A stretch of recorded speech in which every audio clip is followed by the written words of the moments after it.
Hello friends, സാന്ത്വനത്തിലേക്ക് എല്ലാവർക്കും സ്വാഗതം. അങ്ങനെ മിത്രയോട് ആര്യം പറയുന്നുണ്ട്, ഇത്തവണത്തെ വിഷു ഇങ്ങനെയൊക്കെ പോയി, ഇനി അടുത്ത വർഷം എന്തായാലും നന്നായിട്ട് തന്നെ ആഘോഷിക്കാം.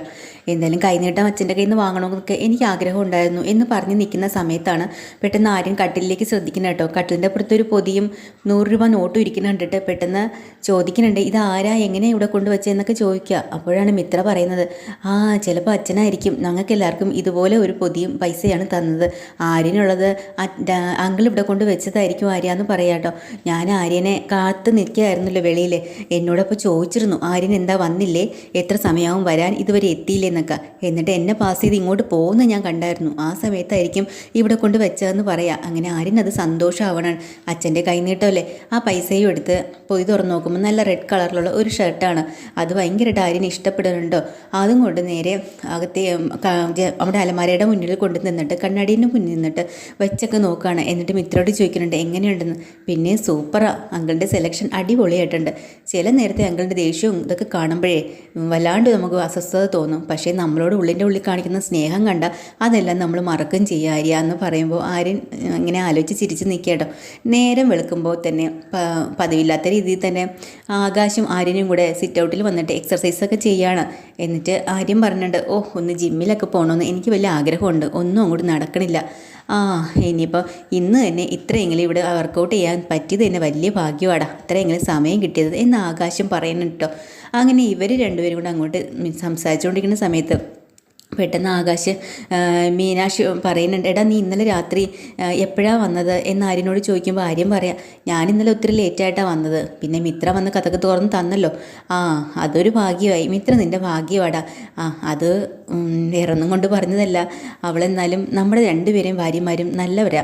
നമ്മൾ രണ്ടുപേരും സ്നേഹിച്ച് വിളിച്ചുകൊണ്ട് വന്നതാണ്. അച്ഛന് താല്പര്യമില്ല, എന്നാലും നമുക്ക് തെറ്റ് പറ്റിയിട്ടില്ല. മീനാക്ഷി എനിക്ക് ഒത്തിരി പേടിയായിരുന്നു, അവളിവിടെ വന്നാൽ അഡ്ജസ്റ്റ് ചെയ്യോ എങ്ങനെയാവുമെന്ന്. പക്ഷേ അവൾ ഇവിടെ ജനിച്ച് വളർന്നത് പോലെയാണല്ലോ അവളുടെ പെരുമാറ്റവും രീതിയും. അമ്മയോടൊക്കെ എത്ര സ്നേഹത്തോടെയാണ്. അത് ശരിയാ, മീനാക്ഷി ചേച്ചി ആളൊരു പഞ്ചപാവ, നല്ല കുട്ടിയാ എന്ന് ആര്യം പറയുമ്പോൾ, എടാ ഞാൻ മീനാക്ഷിയെ മാത്രം ഉദ്ദേശിച്ച് പറഞ്ഞില്ല, പിന്നെ മിത്രയും അങ്ങനെ തന്നെയാണ് ഇവിടെ, അറിയാമല്ലോ. അങ്ങനെ പറഞ്ഞ് അവർ സന്തോഷത്തോടെ വീണ്ടും വർക്കൗട്ട് തുടങ്ങുമ്പോഴാണ് അലോക അപ്പുറത്തുനിന്ന് കാണണം കേട്ടോ. ഇത് കണ്ട് അസൂയ മൂത്തിട്ട് പെട്ടെന്ന് ഫോൺ എടുത്ത് ഒന്നും അറിയാത്ത പോലെ, ഹലോ, എടാ എന്താ നീ വിളിച്ചത്? പിന്നെ നിനക്ക് സുഖമാണോ? നീ എവിടെയാ ഇപ്പോൾ? നീ എവിടെ, ജിമ്മിലാണെന്നോ? ജിമ്മിലൊക്കെ പോയിട്ട് എന്ത് ചെയ്യാനാടാ, പിന്നെ കുറേ മസിൽ ഉരുട്ടി വെച്ചിട്ട് വേറെ പണിയില്ല മാർക്കൊക്കെ എന്നും പറഞ്ഞ് ഇവരെ ആക്കി പറയണമെന്നാണ് രണ്ടുപേർക്കും മനസ്സിലായിട്ടോ. അപ്പോൾ ആര്യം പറയാം, ഇവ മിക്കവാറും എൻ്റെ കയ്യിൽ നിന്ന് വാങ്ങിച്ച് പിടിക്കും, അതിനുള്ള പണിയാണ് കാണിച്ച് വെക്കണത്. എന്നിട്ടും അലോകം നിർത്തണില്ല. ഇവരെ കണ്ണ് നോക്കിയാണ് ഓരോന്നും പറയണം കേട്ടോ. കുറച്ച് നേരം കഴിയുമ്പോഴത്തേക്കും അലോക് അങ്ങ് നിർത്തുകയാണ്. എന്നിട്ട് മിണ്ടാതെ കയറി പോകുന്നുണ്ട് കേട്ടോ. അപ്പോൾ ആര്യൻ ചോദിക്കുന്നുണ്ട്, ആകാശും ആര്യനും കൂടെ. ആകാശമാണെങ്കിൽ ആര്യനോട് ചോദിക്കുകയാണ്, എന്താണ് അവൻ പെട്ടെന്ന് നിർത്തിയിട്ട് കയറി പോയത്? ആരെയോ കണ്ട് പേടിച്ചതുപോലെയാണല്ലോ. തിരിഞ്ഞു നോക്കുമ്പോൾ ആരാ? മിത്ര. അപ്പോൾ ഇവരുടെ ഇടയിലേക്ക് മിത്ര ഇങ്ങോട്ട് വന്ന് മിത്രയെ കണ്ടതും അലോക് ചറിവിയതാണ്. കാരണം ഇതിനു മുമ്പേ ഒരിക്കൽ ആര്യനെ ഇതുപോലെ പറഞ്ഞപ്പോൾ മിത്ര ചുടുകല്ലെടുത്ത് എറിഞ്ഞു കൊടുത്തില്ലേ. അന്നേ പറഞ്ഞിട്ടുണ്ടായിരുന്നു, ആര്യനെ അനാവശ്യം പറഞ്ഞാൽ നീ എൻ്റെ കയ്യിൽ നിന്ന് വാങ്ങുമെന്ന്. പെട്ടെന്ന് നെറ്റിയിലൊക്കെ ഇങ്ങനെ തടവിയിട്ടാണ് അലോക് പോകണം കേട്ടോ. കാരണം ഒരു തവണ എറി കിട്ടിയതാണല്ലോ എന്ന്.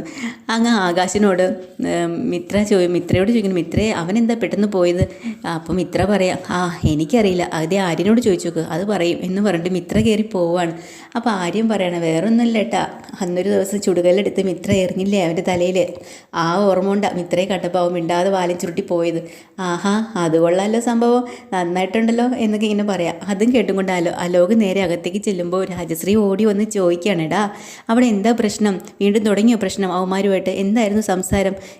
ഒന്നുമില്ലമ്മേ. ഇല്ല, ഞാൻ കേട്ടതാണല്ലോ അവിടെ പ്രശ്നം. ഇല്ലെന്ന് പറഞ്ഞില്ലേ അമ്മേ?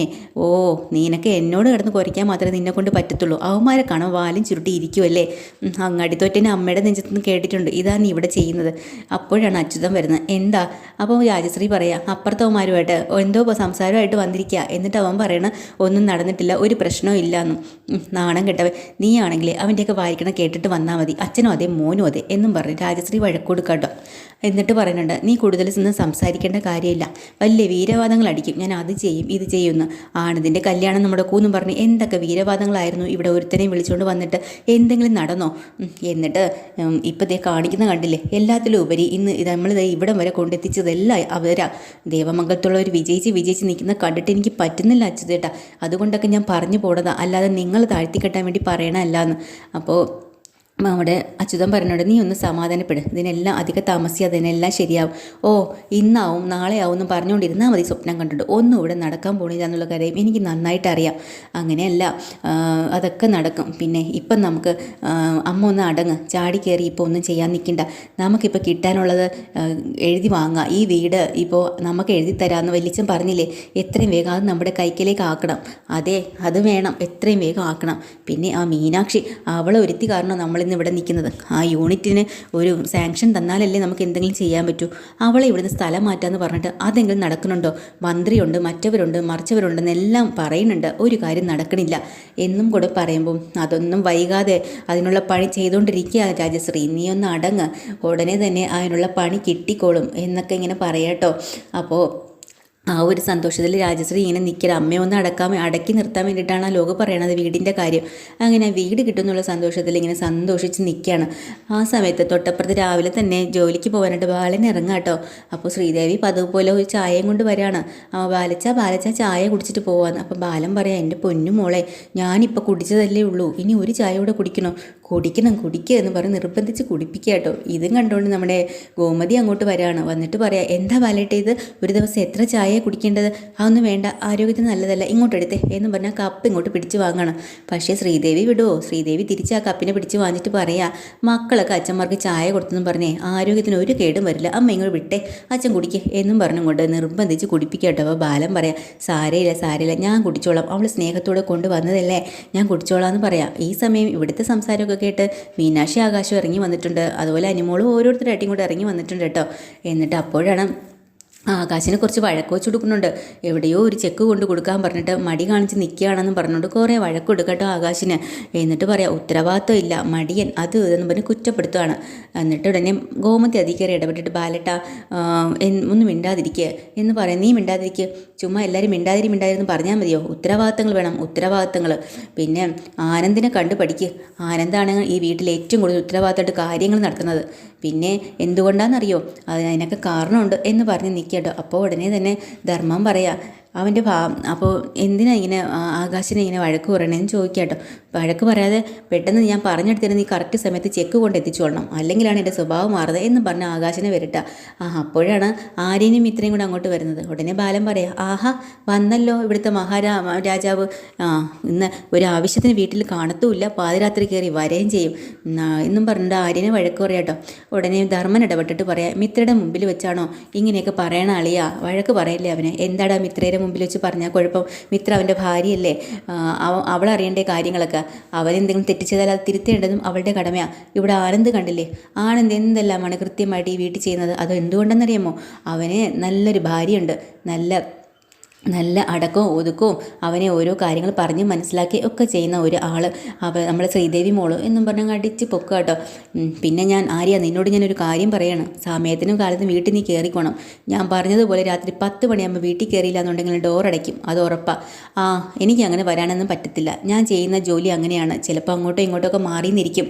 ഉടനെ ശ്രീദേവി എന്ന് പറയാം, അയ്യോ എന്തിനാ ഇങ്ങനെ അച്ഛനോട് തർക്കുത്തരം പറയണത്, അച്ഛൻ പറയണത് കേട്ടങ്ങ് നിന്നാൽ പോരേ എന്നൊക്കെ ഇങ്ങനെ പറയുമ്പോൾ, അതേ മോളെ, അവൻ അത് പറയും, എനിക്കറിയാം, അത് അവൻ ഇതും പറയും, ഇതിൻ്റെ അപ്പുറവും പറയും, ഇതാ അച്ഛനോടുള്ള ബഹുമാനം എന്നൊക്കെ പറഞ്ഞ് ആര്യനെ എല്ലാവരും കൂടി ചേർന്ന് കുറ്റപ്പെടുത്തണം കേട്ടോ. അവസാനം ബാലൻ വീണ്ടും താക്കീത് കൊടുത്തിട്ട് പോവുകയാണ്. ഇന്ന് ഞാൻ നോക്കും നീ എത്ര മണിക്കാണ് വരുന്നതെന്ന്, അത് കഴിഞ്ഞ് കാണാം നമുക്ക് എന്നും പറഞ്ഞിട്ട് ബാലൻ ഇറങ്ങി പോവാട്ടോ. അങ്ങനെ അവിടെ വല്ലാത്തൊരു സംഘർഷമായിട്ട് ഇങ്ങനെ നിൽക്കുകയാണ്. അപ്പോൾ അന്ന് ഇറങ്ങുമ്പോൾ തന്നെ ബ്രേക്ക്ഫാസ്റ്റ് കഴിക്കാൻ എല്ലാവരും ഇരിക്കുന്നുണ്ട്. പക്ഷേ ആര്യൻ അങ്ങോട്ട് ഇറങ്ങണില്ല. അച്ഛൻ പറഞ്ഞ കളിയാക്കലും വർത്തമാനവും എല്ലാവരുടെ മുന്നിലുള്ള കുറ്റപ്പെടുത്തലും കാരണം ആര്യൻ വല്ലാതെ തകർന്നു പോയി. അങ്ങനെ ഞാൻ കഴിക്കുന്നില്ല, എനിക്ക് വിശപ്പില്ല എന്ന് പറഞ്ഞ് അവിടെ നിന്ന് എണീറ്റ് പോവാട്ടോ. അങ്ങനെ എല്ലാവരും കൂടെ പറയണില്ല, കഴിച്ചേ പറ്റത്തുള്ളൂ. ശ്രീദേവി ഓടിയെന്ന് പറയാം, അയ്യോ ആര്യ, നീയേ അച്ഛൻ പറഞ്ഞ കേട്ടിട്ടൊന്നും നീ ഇങ്ങനെ പെണ്ണുങ്ങി ആഹാരത്തിനോടൊന്ന് എണീറ്റ് പോവല്ലേ, അച്ഛന്മാരാകുമ്പോൾ ചിലപ്പോൾ തെറ്റൊക്കെ കുറ്റങ്ങളും പറഞ്ഞെന്നിരിക്കും, അതൊക്കെ അങ്ങ് ക്ഷമിച്ചേക്കണം എന്നിങ്ങനെ പറയാം. ആനന്ദിന് ദേഷ്യവും പറഞ്ഞുണ്ട്. അപ്പോൾ മറ്റുള്ള എല്ലാവരും ഇങ്ങോട്ട് ഇറങ്ങി വരുന്നുണ്ട് കേട്ടോ. എന്നിട്ട് പറയാണ് ശ്രീദേവി, ആനന്ദേട്ടനെ കണ്ടു നോക്ക്, ആനന്ദേട്ടൻ അച്ഛൻ പറയണത് എല്ലാം അനുസരിക്കുന്ന ഒരു മകനാണ്, അതുകൊണ്ടാണല്ലോ ആനന്ദേട്ടനോട് ഇത്ര കാര്യവും വാത്സല്യമൊക്കെ അച്ഛന് അതുപോലെ ആവണം ആര്യ എന്ന് പറയാം കേട്ടോ. അപ്പോൾ ഉടനെ മീനാക്ഷി പറയാ, അതെ ഇവിടെ ആനന്ദേട്ടൻ മാത്രമല്ല, ആകാശും ആര്യനും എല്ലാവരും അച്ഛന് പ്രിയപ്പെട്ടവർ തന്നെയാണ്, പോരാഞ്ഞിട്ട് അച്ഛൻ പറയണത് അനുസരിച്ച് പോകുന്നവർ തന്നെയാണ്. ഇതിൻ്റെ ഇടയിൽ ഒരു പ്രശ്നം വരണ്ടല്ലോ എന്ന് വെച്ച് ഗോമതി ഓടി വന്ന് പറയാം, അതെ മോളെ, ആനന്ദിന് ഒരു ഓംലെറ്റ് നീ എടുത്തിട്ട് വരാവോ? ശരി അമ്മേ, അല്ലെങ്കിൽ ഞാൻ പോയി ഉണ്ടാക്കിക്കൊള്ളാതെ ഗോമതി പറയാം. എങ്ങനെയെങ്കിലും ശ്രീദേവി അവിടെ നിന്ന് ഓടിക്കാനാട്ടോ. അങ്ങനെ ശ്രീദേവി പറഞ്ഞിട്ട് വേണ്ട വേണ്ട അമ്മേ, ഞാൻ പോയി തന്നെ എടുത്തോളാം എന്ന് പറഞ്ഞ് ശ്രീദേവി പോവുക. ആ നേരം കൊണ്ട് ആകാശും ആനന്ദും എല്ലാവരും കൂടെ വന്ന് ഗോമതിയൊക്കെ ചേർന്നിട്ട് ആര്യന് ഒരുപാട് നല്ല ഉപദേശങ്ങൾ കൊടുത്ത് സ്നേഹത്തോടെ പറയണം, മക്കളെ നീ എന്തായാലും ആഹാരം കഴിക്കാതെ പോകരുത്, അച്ഛൻ അങ്ങനെയൊക്കെ പറഞ്ഞു എന്നും പറഞ്ഞ് ഇല്ലമ്മേ എനിക്കതൊന്നും വേണ്ട, ഞാൻ കഴിക്കുന്നില്ല എന്നും പറഞ്ഞ് പോവുക. അപ്പോഴാണ് പെട്ടെന്ന് മിത്രയ്ക്ക് സങ്കടം വന്ന് മിത്രയും കരയാണ് കേട്ടോ. ആര്യനെ ഇങ്ങനെ കുറ്റപ്പെടുത്തിയൊക്കെ ശ്രീദേവി പറയണ കേൾക്കുമ്പോൾ അപ്പോഴാണ് ശ്രീദേവി അവിടെ നിന്ന് ഓടിച്ചു വിടുന്നത്. അങ്ങനെ ആനന്ദ് പെട്ടെന്ന് എണീറ്റിട്ട് പറയാ, എടാ നീ കഴിച്ചില്ലെങ്കിൽ എനിക്കും വേണ്ട, ഞങ്ങളും ഭക്ഷണം കഴിക്കണില്ല എന്ന് പറയാം. അത് കണ്ട് ഗോമതിയുടെ മനസ്സും കണ്ണും ഒക്കെ നിറഞ്ഞു. എന്നിട്ട് പറയാ, മതി മക്കളെ, എനിക്ക് മനസ്സ് നിറഞ്ഞു. അച്ഛൻ രാവിലെ ആനന്ദിനെ ഉയർത്തി പറയുകയും മറ്റുള്ള മക്കളെ താഴ്ത്തി പറയുകയും ചെയ്തപ്പോൾ എനിക്ക് ഒരുപാട് സങ്കടം തോന്നി. പക്ഷേ നിങ്ങളെല്ലാവരും ഒറ്റക്കെട്ടായിട്ടാണല്ലോ നിൽക്കുന്നത്, ഇങ്ങനെ വേണം, ഇത് ജീവിത അവസാനം വരെ ഇങ്ങനെ തന്നെ വേണം കേട്ടോ എന്നൊക്കെ പറഞ്ഞ് സന്തോഷം കൊണ്ട് മക്കളെ ചേർത്ത് പിടിക്കാട്ടോ. എന്നിട്ട് ആര്യനോട് പറയാം, നീ ഇന്ന് ആഹാരം കഴിക്കുന്നു. അങ്ങനെ അവരെല്ലാവരും കൂടെ ചേർന്നിരുന്ന് ആഹാരമൊക്കെ കഴിക്കണം. അങ്ങനെ മീനാക്ഷിയും എല്ലാവരും പോകുമ്പോൾ മീനാക്ഷി രാവിലെ പതുപോലെ ഓഫീസിൽ പോകാൻ ഇറങ്ങുകയാണ്. അപ്പോൾ അമ്മയെടുത്ത് പറഞ്ഞിട്ടൊക്കെയാണ് ഇറങ്ങണത് കേട്ടോ. അപ്പോൾ രാവിലത്തെ സംഭാഷണങ്ങളൊക്കെ അവർ സംസാരിച്ചുകൊണ്ട് നിൽക്കുമ്പോൾ പെട്ടെന്ന് ഗോമതി പറയാം, മോളെ ഈ സാരി കൊള്ളാമല്ലോ, നന്നായിട്ടുണ്ട്, എനിക്കിതൊന്ന് തരണേന്നൊക്കെ പറയാം. ശരി അമ്മയ്ക്ക് ഞാനൊരു സുടുക്കാൻ തരാം, പക്ഷേ ഒരു കാര്യമുണ്ട്, അമ്മയുടെ അലമാരയിലും ഉണ്ടല്ലോ, അതിന് ഞാനൊരെണ്ണം അങ്ങ് ചൂണ്ടും കേട്ടോ. ചൂണ്ടണേ എന്തിനാടി, നിനക്ക് തോന്നിട്ട് എടുത്തൂടെ, എൻ്റെ തന്നെ നിനക്കും കൂടെ അവകാശപ്പെട്ടതല്ലേ എന്നൊക്കെ ഇങ്ങനെ പറഞ്ഞുകൊണ്ടിരിക്കുമ്പോൾ അടുക്കളയിൽ ഒരു വലിയ സൗണ്ട് കേൾക്കുന്നുണ്ട്, അപ്പേന്നും പറഞ്ഞു.